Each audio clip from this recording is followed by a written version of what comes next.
मरहबा collection mall, readymade कपड़ों का भरपूर खजाना। Jeans pant, T shirt, cargo pant, night pant, बच्चे और बच्चियों के लिए अच्छे खूबसूरत और उम्दा ड्रेस। पता याद रखें, जमुर हाई स्कूल मेन रोड, जैतून हजीन मस्जिद के पास, मालदा चौक, मालेगांव। मुफ्ती इस्माइल साहब ने लश्कर वाली ईदगाह से ये कहा है, ईद सुमैया मालेगांव जब भी आते तो एक लीडर को फोन करते हैं। इसके हमारे पास सबूत और शवाहिद भी है। इस पर आपका क्या बोलना? आज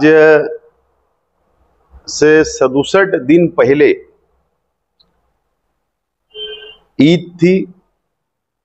मुसलमानों का सबसे बड़ा त्योहार ईद था और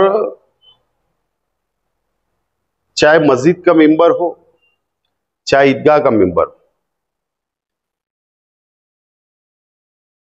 ईद के दिन शहर के एमएलए जो ईदगाह के इमाम भी है, उसी मिंबर से उन्होंने कहा था कि मैं 2-3 दिन में जमीयतुल उलमा को कितना चंदा आया मैं उसका हिसाब दे दूंगा।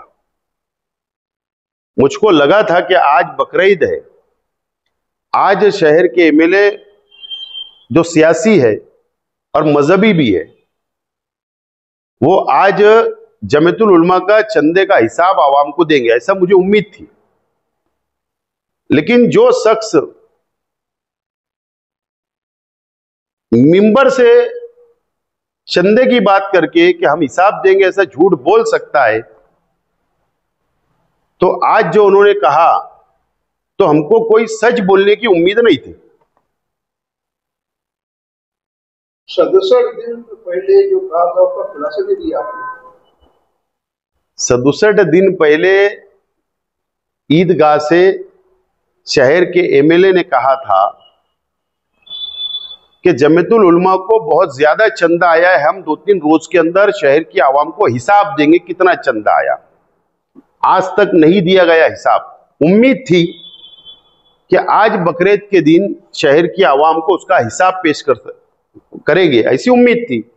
लेकिन उस वक्त तो भी उन्होंने झूठ कहा था और आज भी सच की उम्मीद उनसे नहीं है। सवाल ये नहीं, सवाल ये किया गया है कि टिकट सुमैया मालेगांव शहर में जब जब आता है, शहर के एक लीडर को बार बार फोन करता है, तो कहीं ना कहीं आरोप या शक की गुंजाइश आप पर जा रही है। मैंने कहा ना कि जो आदमी मिंबर रसूल से झूठ बोलता है, आज भी उससे सच की उम्मीद नहीं थी।